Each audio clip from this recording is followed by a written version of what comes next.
सर्वसामान्यांचा बुलंद आवाज तेजस्वी न्यूज मराठी. तेजस्वी न्यूज मराठीमध्ये आपलं स्वागत. राज्य उत्पादन शुल्क विभागाचे सांगलीचे अधीक्षक राज्य उत्पादन शुल्क प्रदीप पोटे, उपाधीक्षक ऋषिकेश इंगळे यांच्या मार्गदर्शनाखाली व मिळालेल्या गुप्त बातमीदाराच्या आधारे मिरज पंढरपूर राष्ट्रीय महामार्गावरती सापळा लावून कारवाई करण्यात आली. गोवा आणि मध्य प्रदेश राज्य निर्मित विदेशी मद्य भरलेला 6 चाकी ट्रक पकडण्यात आला. विविध ब्रँडचे विदेशी मद्याचे व बिअरचे एकूण 651 बॉक्स जप्त करण्यात आले.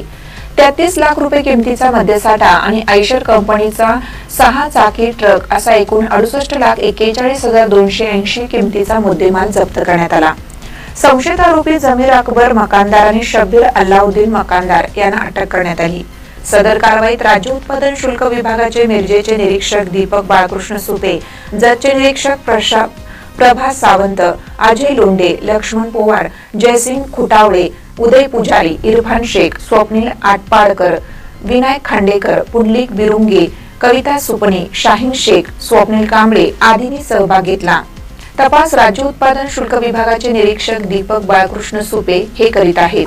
आज दिनांक 22 जानेवारी रोजी आमच्या राज्य उत्पादन शुल्क विभागाच्या मिरज विभागाला गोपनीय बातमीदारामार्फत खबर मिळाली की मिरज पंढरपूर रोड या ठिकाणी हायवेवरती एक संशयित वाहन, ज्यामध्ये की गोवा राज्यातून आलेली मध्य मोठ्या प्रमाणावर वाहतूक होणार आहे, त्या अनुषंगाने सापळा लावला असता आज कारवाई करून 2 आरोपींना अटक केलेली आहे, ज्याच्यामध्ये टोटल 651 बॉक्स गोवा राज्यातील दारू तसेच महाराष्ट्र राज्यात प्रतिबंधित असलेली जी विक्रीला गोवा राज्य निर्मित, मध्य प्रदेश राज्य निर्मित असे एकूण 651 बॉक्स पकडण्यात आलेले आहेत आणि 2 आरोपींना अटक करण्यात आलेले आहे.